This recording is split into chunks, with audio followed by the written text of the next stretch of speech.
And it's quick art talk time. Mother, just kidding. Welcome all. I hope that everyone is staying healthy, safe. In the end, everyone is saying that we're at war and such. It's an invisible enemy, and we're not. Our fathers and husbands and brothers are not going to be sent to the front line. But we are just asked to stay home. So I hope that you're safe, washing your hands and all. And while doing so, let's do some education and talk about composition today. Episode 16 is all about composition. Darek is the specialist. He's of course with us. So beforehand, do you think about it after for example, when you're designing a castle? Is it something that you already implement? Okay, wait. Okay, So wait, because I need to let's slow you start. down a bit. Is it overwhelming? No, it's basically too many questions, just one question. Today we're gonna talk about composition, as Mikkel said. This is a part that it's always important for designing new stuff, whether it's a composition of. Let me just share my screen. I think it will be easier. Yeah, let's get rid of the static image. Yeah. 1 second. Bam. I think it's okay. I think it works. So basically, whether it's just the big scene, big composition, or even the small shapes, I'm gonna just show you guys some of the videos, some of the demos that we do in class. So for instance, this one is one of the very simple tasks that I give to my students for intro class, and how they have to come up with different compositions of the exact shape. And for this one we used 2 or 3 different kinds of trees, and then we built upon that. So what I'm gonna say by that is that it's just a compilation of shapes that you build up a harmony, rhythm, weight, basically the balance. It's all just sort of embraced by the compositional word in so to speak. So basically, I'm rather just telling people not to only stick to, for instance, third of composition, which is how it's called, thirds.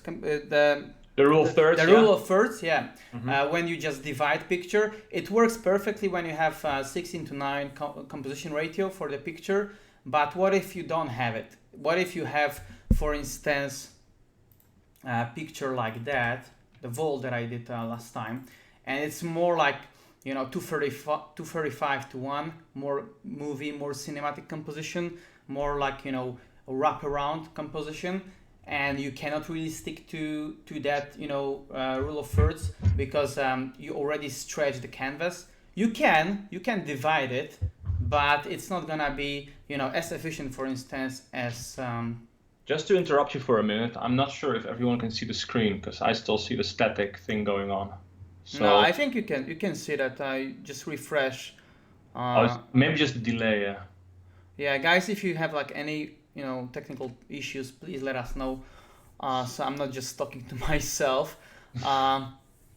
But I just wanted to give you an idea of like how you can divide pictures, so you don't really need to stick only to the rules that are being written, or you have to look them up in the books, because composition is such a vast subject, and It was very broad.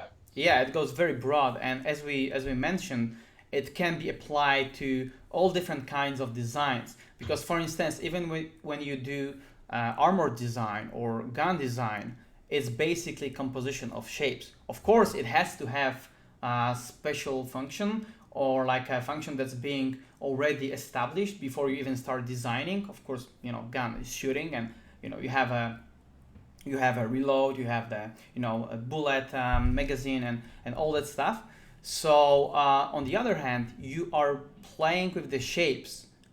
No matter if you use a line, no matter if you use a paint, you are playing with the different shapes. Then you compile them together, and they bring the balance. They bring the design flow, the shape flow.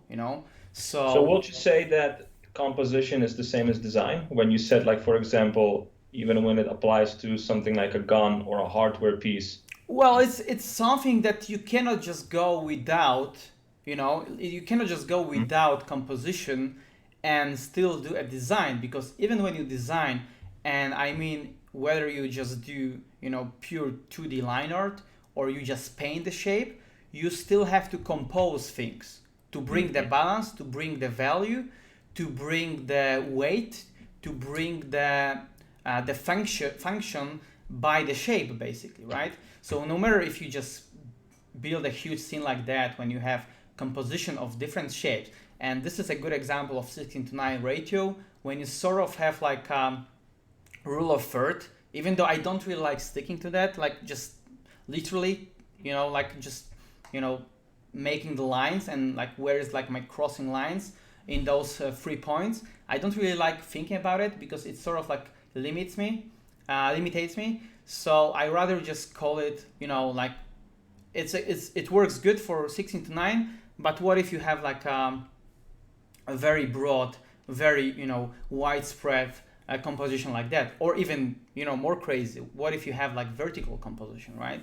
So this is Right. actually something that you just start thinking about the relation between shapes and how you compose them to bring the harmony, rhythm, and weight, with the right balance, basically. you Right. know Because when we look, for example, like an image, like one of these ruins, castles that you have and stuff, hmm there is, I always, we gotta stress upon the fact that there is design and composition, I think. So what you are talking about is more about the layout. So how yeah. you lay out already pre-designed elements, like we hmm saw the trees, like for example, ships, buildings, and then you lay them down across your canvas according to a certain flow, so that the eye yeah. is guided towards, the focal point, et cetera, with all these elements that take into place.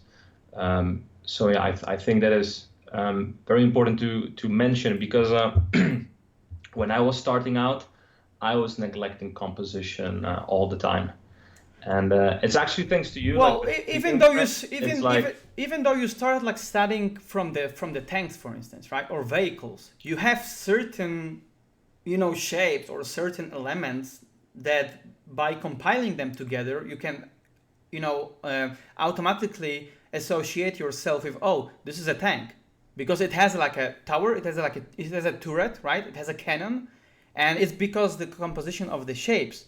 You don't put the cannon yeah, under it's a under form the tank, factor, I right? call it more, Yeah, right? yeah, Yeah. exactly. So this is the thing, that's why I believe, and why it always works when you just compile them together, because you think as a designer, no matter if you just build a layout, if you just compose big shapes, like for instance this one, I basically just took a reference of the mountain, and I can just quickly show you something.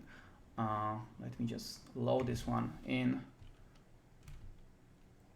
So I don't have the reference right now, but when I just took this one, what I believe it was, uh, it was basically the reference of. Wait, where's my brushes? It was basically the reference of like the mountain, and you have like some nice view, and then you had like some trees, right, and you had like a mid ground, or like there was not even, I don't think there was even like any foreground for this one. And what I just did, I just kind of cut it in, so it sort of starts to to feel for me as the composition that tells the story, because then I added in the foreground, I added like the movement, and the rhythm was somehow supported by the big shape in the background, right? hmm Because I built a story by that. I didn't want to just leave you know um, the bass composition like that, and maybe I could just add some guys in the foreground, it would still work. But if you sort of cut it and bring the foreground closer to the camera and not even showing the whole structure of the mountain, then you build like the balance in the composition, because you are sort of like emphasizing that, oh, this is a big massive rock that I cannot even fit in my canvas, right? Yeah. Sometimes you cut things just in order to bring interesting compositional solution, right? So you are the one who guides the camera, you are the one who builds a relation between the shapes, and you are the one who is responsible for the shapes, which actually brings a design part, right? Because you don't just use ready asset or ready composition without changing the shapes, because maybe you want to design this whole structure from scratch and only use the base as a texture, or maybe you want to use only the values or lighting or whatever, and it can be associated with everything, right? You have the form factor that's pretty obvious for the tanks, for instance, right? But you are always embracing it with your own shapes. You are composing a new shapes on top of the existing function, right? Exactly. And I think it's again, it's it's important to mention, guys, that the images that you see, they're all live demos in school, which you also individually explain how we achieve these things. Composition is a topic that primarily is being taught by Darek on his intro, but especially advanced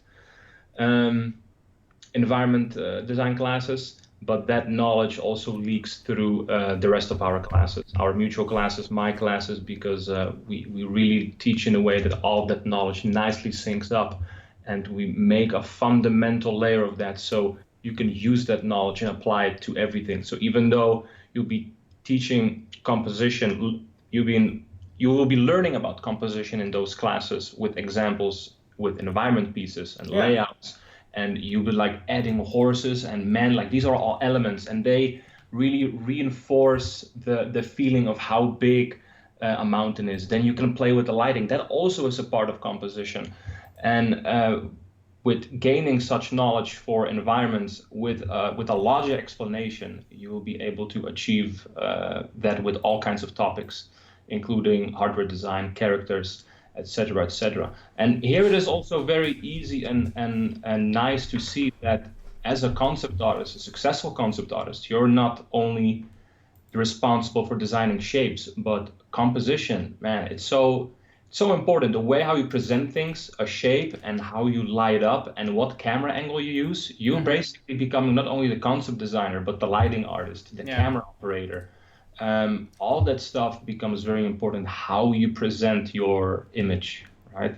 Absolutely. So, and I got like, maybe just to use another example of what we teach. I of course don't want to spoil everything, but that will be impossible anyway. Yeah, but I'm just always giving the students like the sort of like a mind thinking task. I think you know this one. You remember this one. It's basically a building, composition from the primitives that we can find in all different aspects of our life on on basically daily basis, right? Yeah, very good exercise.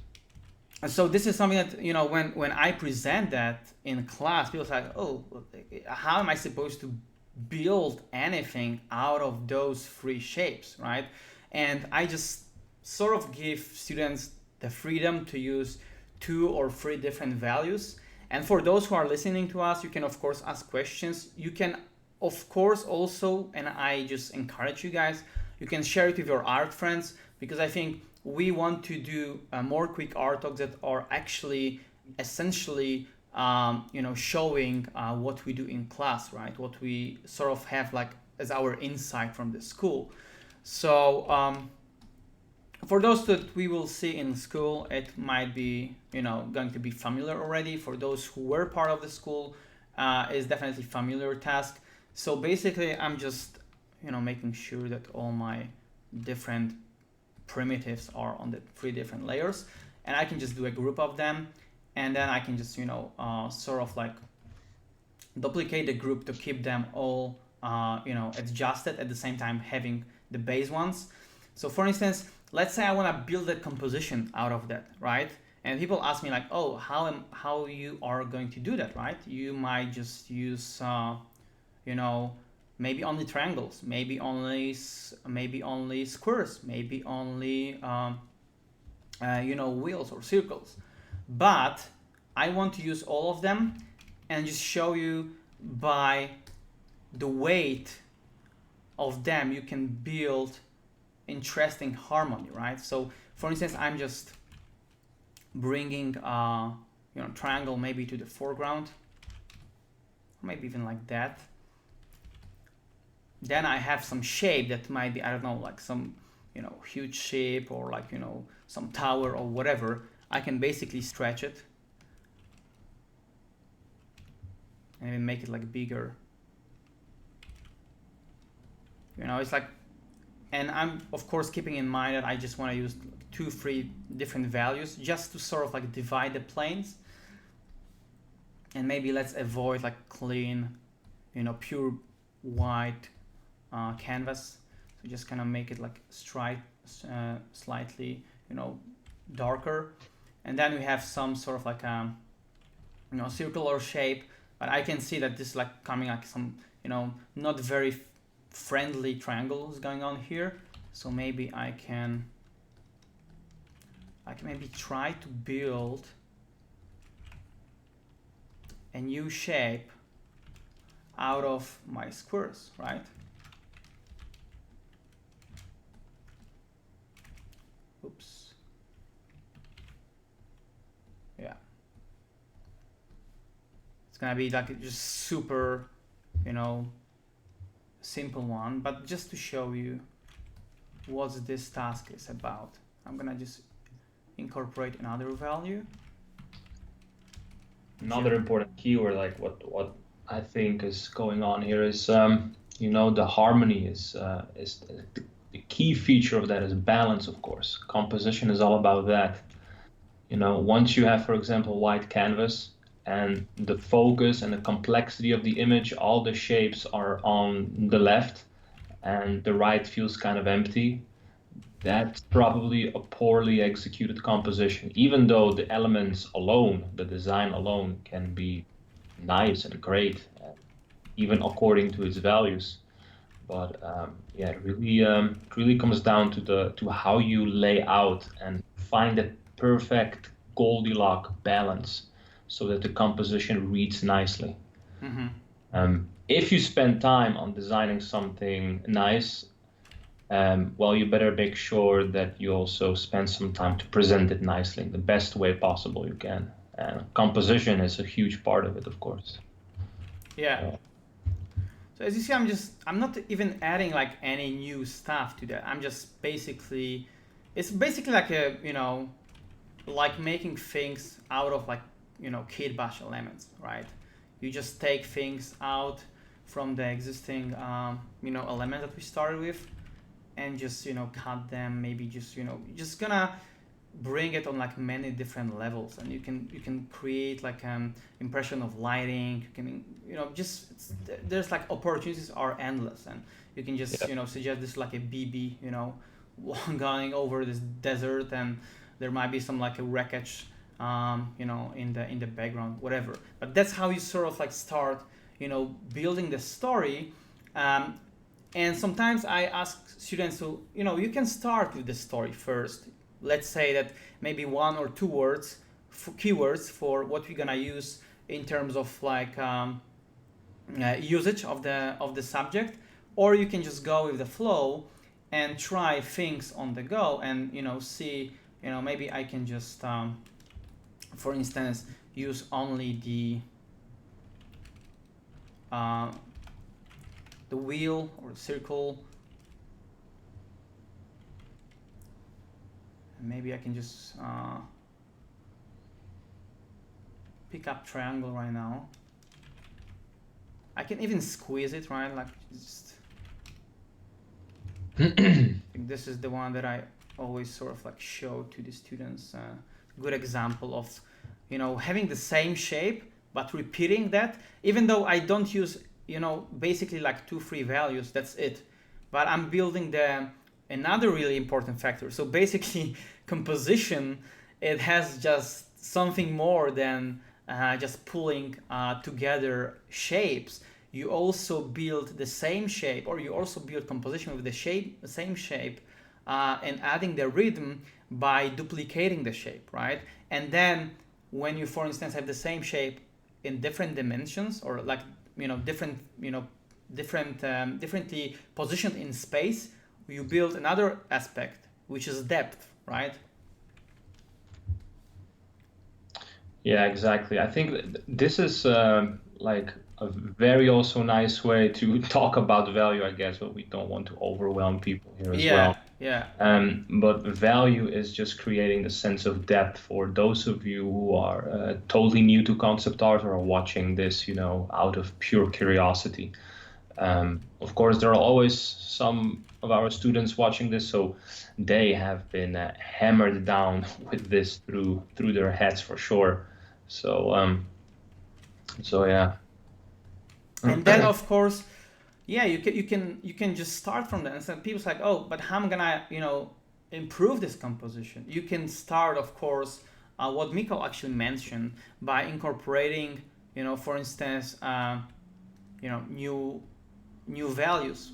And then of course we sort of like going into like a totally different zone right now, because what you start doing is basically you are layering down the new things on the composition to bring like more of a depth, basically, right?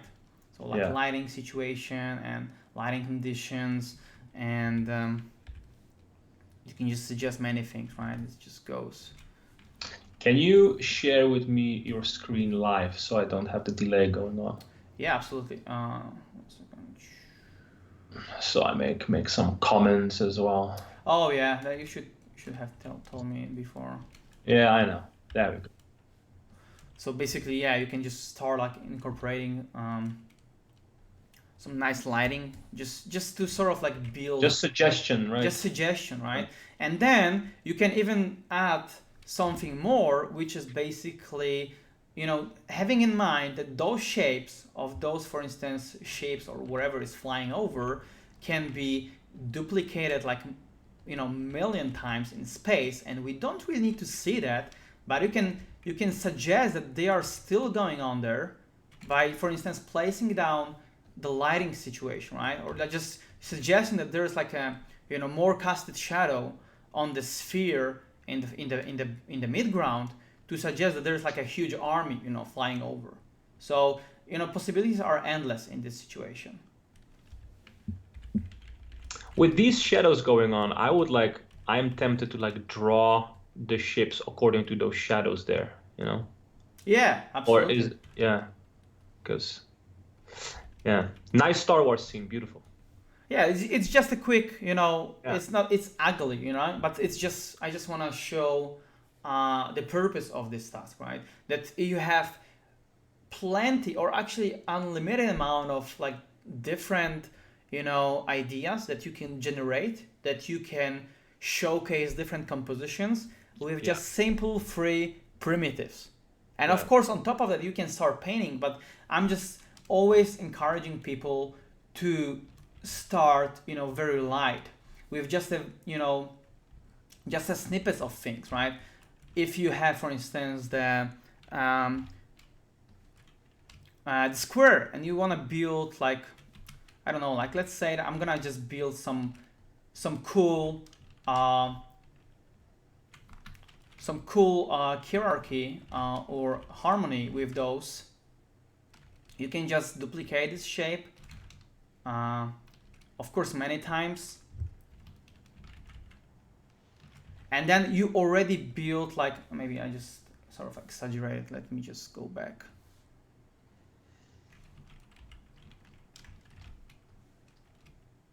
Maybe this will be easier to see. You can easily start, adding the depth to the one single shape by just duplicating it, right? And then I don't even need to add like a new, huge range of, new values to generate a depth, because I can still play around. I can tell you, I can still play around with just the free values. So this was the one value, and the background is another one, and I can just add one more to, for instance, suggest like something big that's going on in the background, and all those shapes are going along into or fly over into this space. And I can see, okay, it's a good harmony, but it just goes off the canvas. So I can basically take those guys and bring them closer to, for instance, the central part of this huge square, right? And I think this is a nice opportunity, and I mean, I know it's impossible to explain it like in a quick art talk time completely, but I think it's also a nice opportunity to talk that composition is used to create a selling point, right? The focus, the focal point, so to speak.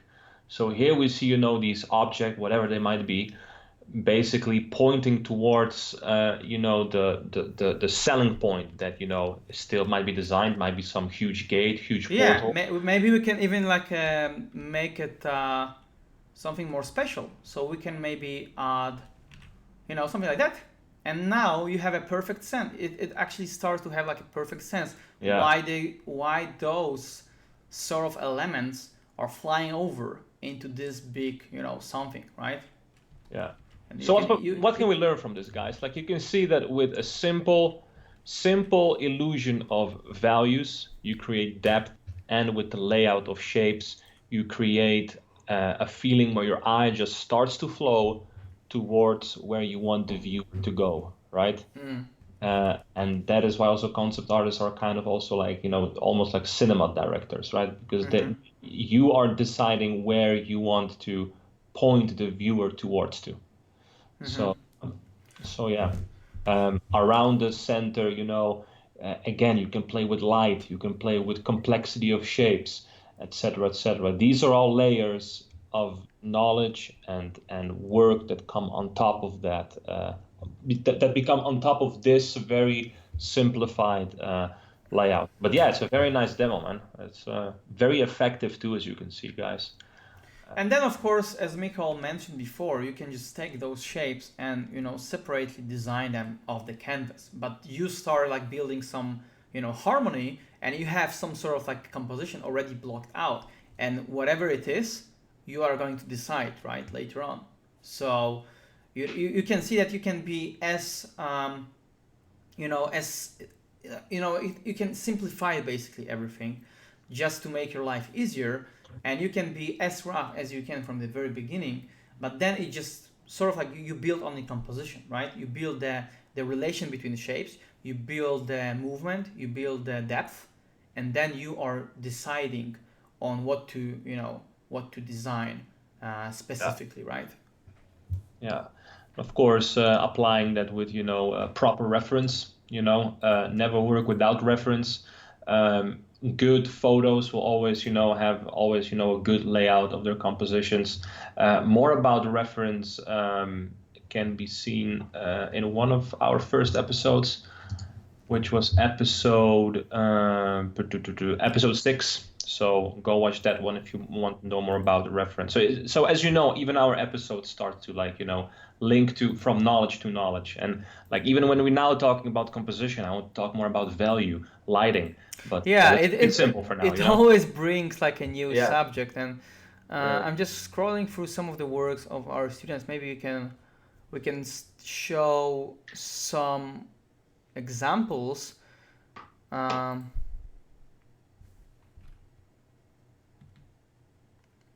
Of their tasks. We should actually update the website. Progress. Yeah. I think this stuff is good to always showcase, like like a form factor, but having like the same exact Who was this, by the way? It's nice to name the student. Who was this? I don't remember, to be honest. I don't remember. I just don't want to like misname them. So we had like specific, function established for this task. I guess it was like some, military prison that they had to, design.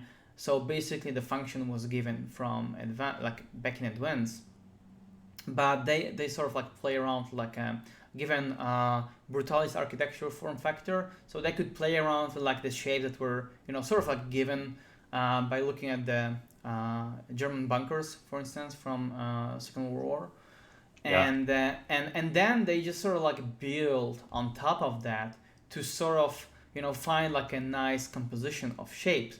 So basically, when they start like designing those elements, when they start like designing all those towers, they also had to think about like how to compose it so the tower actually is the most, for instance, important part of the picture, or is the most like prominent on the composition, and it actually builds a nice harmony between the shapes, showing interesting composition of those shapes, right? So it has like it always has like a many faces, right? And I hear people talking about, oh, you should just frame your pictures this or that way. Why I'm just sort of like on the opposite side. The very good example that I also bring up a lot is Saving Private Ryan movie, and how they sort Camera of, work there is yeah, insane. the camera work and how they frame the picture. I'm just gonna find some shots. It was on Maha Beach, basically.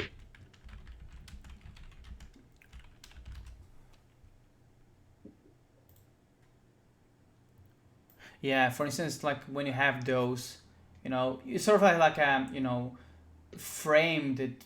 You don't really see the guy. He's basically, his head is cut in the You see just composition. the outline of a German helmet, and then Yeah, you but know it's a it German. basically just is enough to tell you the story, like what's going on. Of course, he's aiming at them, and you build the weight, the relation between the shapes, because you have a lot of small ones. You have, of course, the ground, which is like a bigger shape, and you have like a big shape, which is this guy, and you only see the snippet of him because he is he's equally important, but he's overpowered in this composition, and he doesn't Yeah, need to be shown as a whole silhouette. You can he's just already very close to the camera, and the rest of the scene, the vastness of the rest of the scene, needs to be closed. Like it needs to be shown. I mean, and yeah, that this danger is approaching, and yeah, this is what we say about balance, right? In the distance, you can see there's a lot of complexity of other shapes, like these tank traps, bodies, people running up the boats, and in the front, you have one big shape. You see a helmet, piece of a shoulder. That's it, right? And it's mm-hmm, big. It's taken 1/4 of the canvas yeah. and it flows nicely from the left to the right into the distance. And the further you see the camera goes away, the more complexity there is. So yeah, Exactly. It's totally sometimes opposite when you have, for instance, just one character in the scene, and you can make the background more loosey because the background is not really any important aspect of this scene, and this is vice versa. This is totally opposite. You have yeah, the guy who is basically evil to our heroes in the scene, and he's shooting them, and at the same time they are sort of like the most important part of the scene, and they got all the details, they got all the focus, and then he is already as I mentioned, overpowered. He is like close to the camera, so you don't really need to see all the details on his helmet. He's basically blurred out of the canvas, right? yeah. But at the same time, he's still there, he's still present.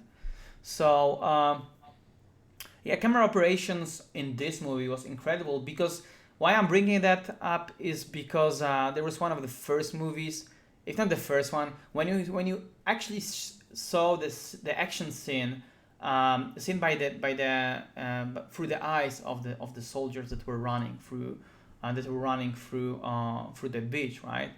And you had like a multiple different shots that sort of like gave you like a nice focal points, and it was definitely not the rule of third at all, right? You can just basically break all the rules in here, and still do iconic compositions, still do compositions that are memorable. That's why when people ask me like, oh, how you come up with iconic compositions, I don't want to. It doesn't. I just don't want it to sound like you cannot work with the laws of the composition, or what's told or what's written in the books.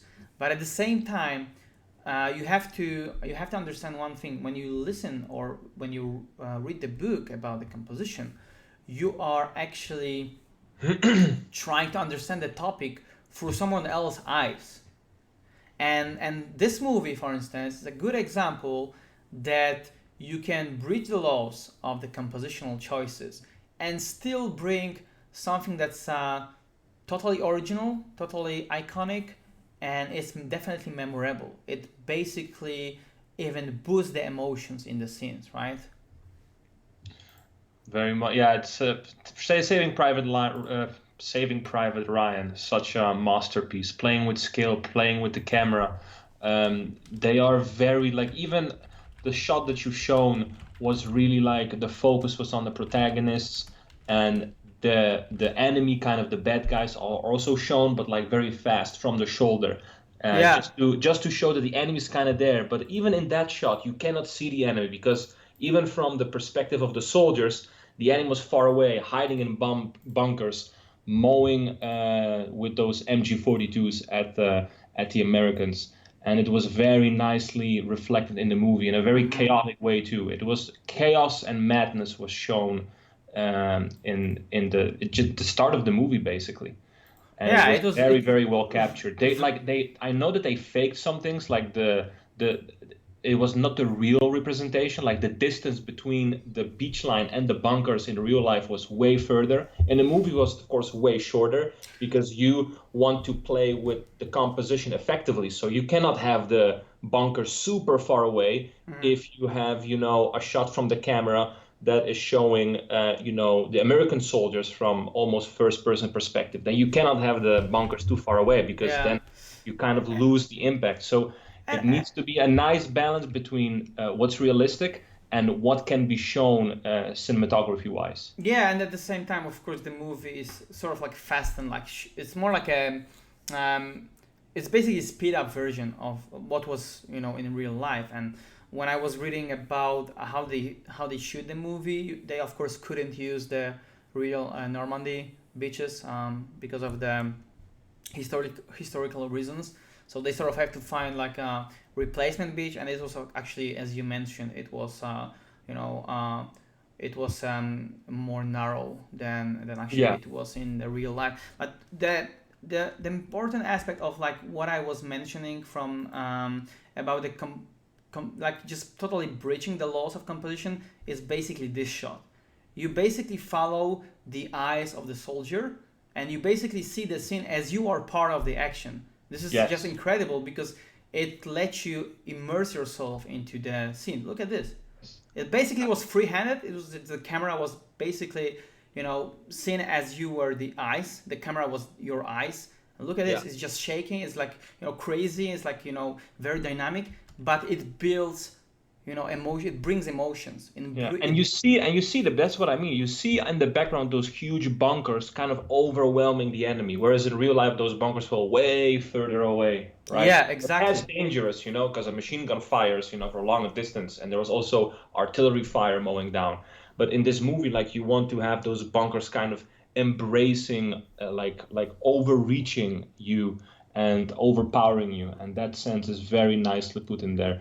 And then you can see that in concept art is used all the time. When you Darek is also teaching keyframe stuff. This is basically like keyframe stuff. It Yeah. is very very vital. And of course, you can in a full production pipeline. For example, the soldiers, the costume needs to be designed first. Even props like the tank traps on the beach, the buildings, the bunkers need to be designed beforehand. And then you start to play around how to put it in a scene together to make it entertaining, to immerse yourself in a scene like this. Yeah. Another, just maybe I don't how much time we are in. I think it's We're actually over 40 minutes, I think, already. okay. So maybe just to sort of like boost up on what we are talking about and how you can sort of provide the final scene for your client. I can show you one of the older examples of the works that I did for King Arthur movie. Of course, my task on this one was using existing assets that were provided by Warner Brothers, I guess, and play around with this, the given assets in a way that you build, believable scenery and believable composition.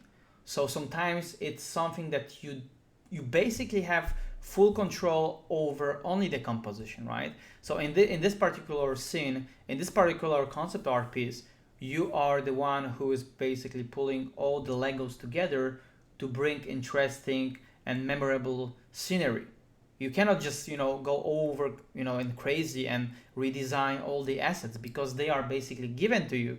So you play with the existing assets. It's basically as playing with the kit bash, right? You basically kit bash the scene to make it look interesting, believable, to add the depth, to add the story, to add the mood to that. And this is actually the one of the things as something that we might progress from the primitive study that I showed you beforehand, right? You had the ready asset and you start pulling them together in the scene to bring something new, to bring something extra, to bring a new location, basically, right? So what is here, for example, just to quickly, like out of curiosity, what is here the focus? What are here the elements that were the emphasis of the meaning why to make this keyframe in the first place? Like was this like a location? What was the selling point here? That there was basically two things. One of course location. So I couldn't go too crazy with like super fantasy shapes or like just like overgrown like trees or maybe some castles in the background, which is sort of like cliche. We had to sort of like stay to the ground, stay grounded with this stuff. Basically the whole scene was story driven. There were the guys that sort of like made like a mission behind the backs of their enemies, and they basically they made all those shapes exploding, right? So they basically made sort of like a trick on them because those guys were gathered somewhere there over the fury, and they basically put the plans, or like I don't know like what exactly was that, because the plot totally changed, but they just had the mission to destroy the whole fleet of those guys and run away through the river. And I had one shot like that, Okay. and I had another shot that happened beforehand when all the fleet was standing and nicely and proudly in this sort of like a small harbor or like small port. So basically it was mostly story driven. So you had to stay grounded with like changing things on like not very crazy in terms of shapes and more realistic approach. At the same time, you had to play with the given assets and bring the story to that, right? Yeah, and it's a nice thing to mention. You can see, for example, Omaha Beach with Saving Private Ryan, there was death and destruction, and with that also came, bad weather, and that, reinforces the bad mood and the darkness. And I think the same scene here. I imagine, for example, if you would make the other version of the piece where the fleet of these ships is still proudly standing, you would maybe incorporate also a different time of day, different setting where the sun is shining proudly on those ships, nice, powerful, beautiful mood. And now the bad weather here, the gloominess of the scene reinforces that this fleet is now, destroyed and sabotaged. And those elements are, of course, part of lighting, but they play a huge part in composition as well, because lighting can emphasize light on objects in a different way. Yeah. And that plays, on the selling point, like we talked earlier. Yeah. So all these little things, well, not little, I mean, all these aspects really impact, composition and your whole scene. And like Darek said, storytelling. Yeah, and like just sort of like support what you were talking about. I can maybe just let's imagine that this fleet is still standing, and you can see all those shapes that are sort of like intact, and you have like those guys, And you don't have the version of the image? I cannot find it right now. So Hmm. I thought that I have it on my ArtStation. So basically, you build the tension in the scene by pulling those guys into the composition. So by that, you basically bring, the focal point to this scene. No matter if it's like still standing or it's like sort of like, destroyed, you can have like a clear interpretation of what happened because they are running away, or they are actually, I can still feel that I still have those like waves that it just shows that they are actually, you know, going into the composition because this is what Yeah. was when those ships were still standing and everything was cool. Maybe it could be either way around when they are running. The flow of the water could be differently. I don't know. Why did I change it? I guess it was because of the time restriction on the project, but you can still have the same vibe, because they are still looking back behind them just to see what exactly happened, right? Yes. And it's very centralized composition. Even though we could sort of like divide this into rule of third, and maybe I don't really meet any points here. It doesn't really matter. You know why? Because it's sort of like guide us across the whole composition to this sort of scenery and what's happening, right? Yes. So it's another example of that you can sort of like breach those laws or those restrictions that I see people are like they feel they are being restricted by that, and you can successfully sort of like break those rules basically. So yeah, the rules are to Definitely. be It's always a broken. creative process, right? I Yeah, mean, as much as you can talk about rules that you have to stick to. Well, light can be mathematically maybe calculated, perspective too, but many aspects about art, just like composition, they don't necessarily have to abide to any real rules that are always super logic. As long as there's balance, you don't need to always work with rule of thirds. You can achieve, the balance and a successful composition in many, many ways. yeah, So totally. And this is another example. You have a huge mass of things that are, like the buildings that are being cleaned by the lighting, and this is more or less like our focal point. But you have, on the other hand, the contrapost of those guys that are less visible. You can see only the silhouettes and some outlines of the structures, but you don't really see as much going on as on the left side.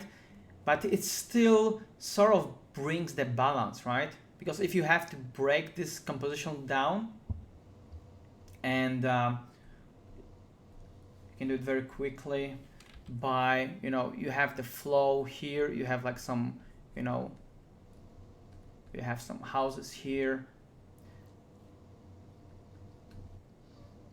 there's just like a, bridge over there, and I would have usually, when I started out, I started with the main forms of those houses, right?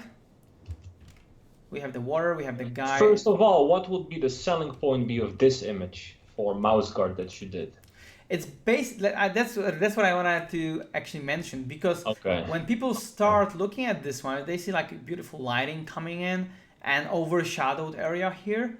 But when you start looking further, you can see that this area that sort of like strikes your interest at the very beginning is basically wrapping around the whole composition, and then maybe you can see some bridge and there is some action going on. Those little mice are actually walking around the bridge. There's like another things going on. They're all alive, and there's like a lot of things going on. Yet this corner is not empty, because we sort of like add the contra of like a big tower or like another big mass of structure that sort of like brings more balance, because this side was overwhelming this side if I didn't Hmm. if I didn't add this part. And maybe you can even bring more depth by adding that huge tree branch in the background, just to sort of like compile the whole composition, right? So even when I just gonna get rid of all that and I start adding those shapes, you can see everything in the scene has some sort of like a closure, because this side is closed by those buildings, this side is closed by those tower and buildings in the background, and yet we still have a big structure of the branch,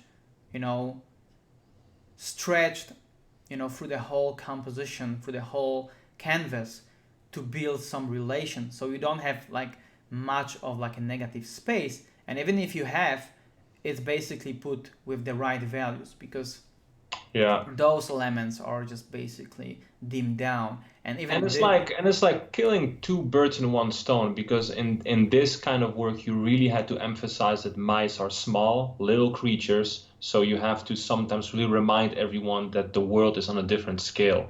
Hence the big pieces of grass on the foreground, and the little branch that is just for a human easy to pick up is just a giant looking tree. Yeah. And but what Darek is also talking about, look, the horizontal shape is kind of competing with the tower and the house elements, which are vertical, and that again is a nice example of creating balance. In a normal environment piece, usually you can do it with clouds or with a hillside or with a mountain range, right?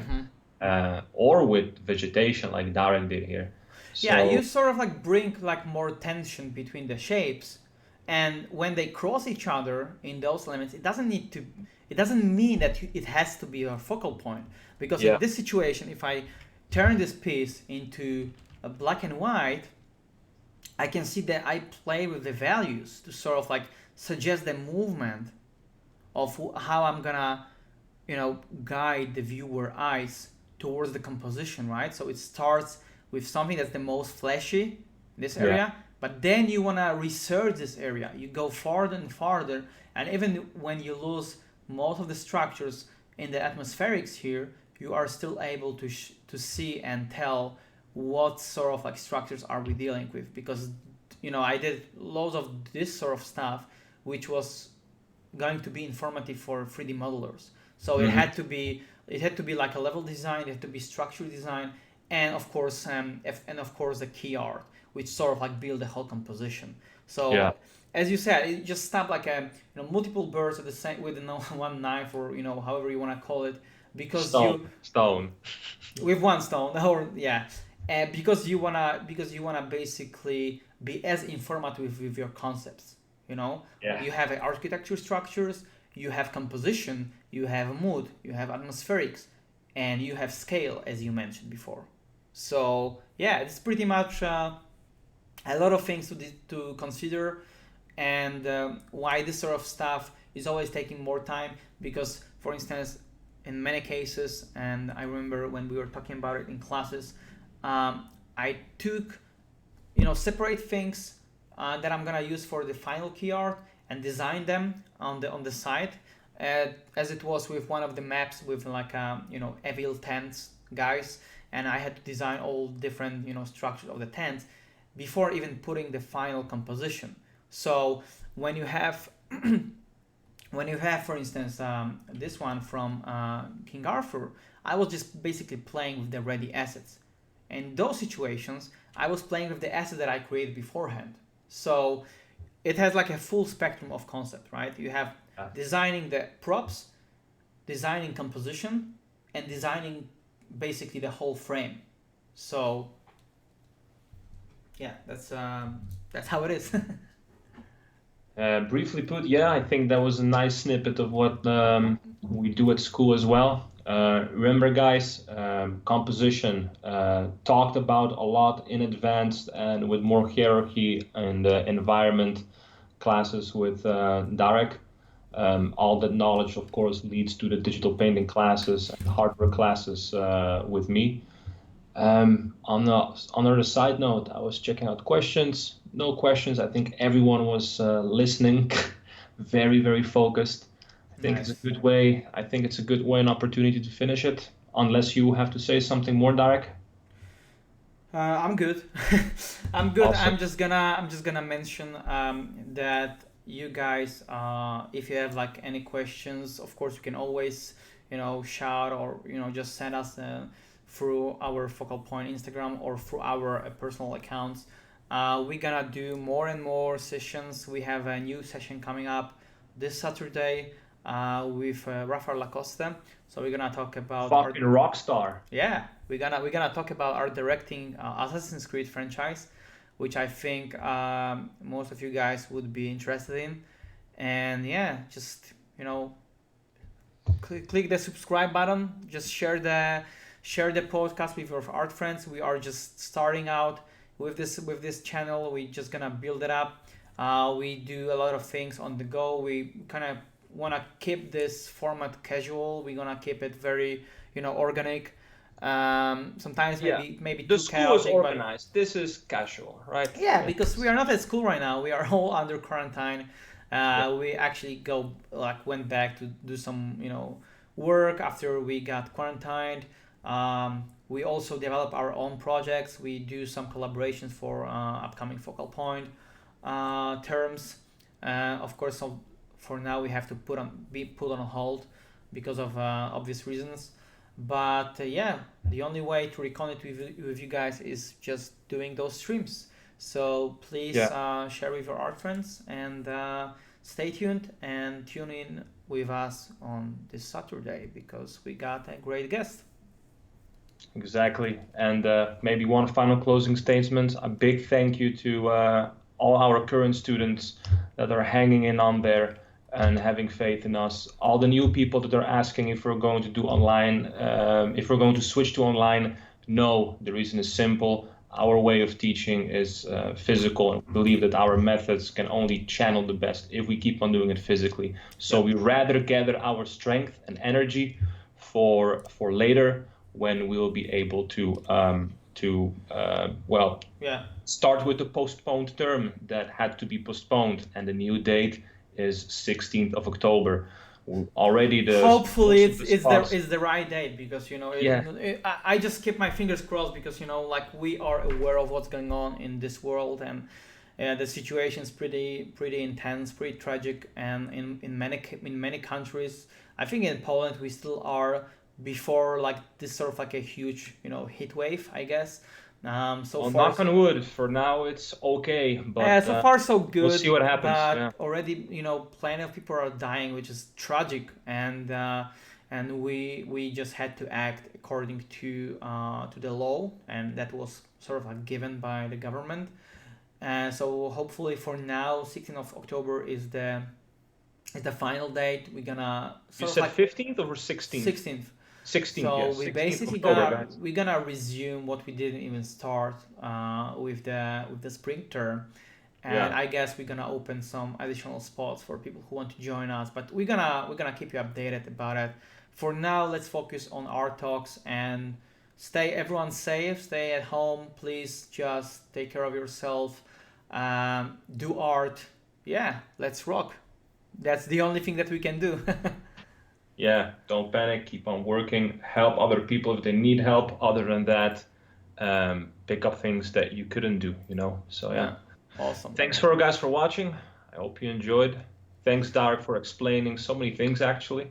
Yeah, my Yeah. pleasure. See you on Saturday. See you guys on Saturday. Thanks again. Bye bye.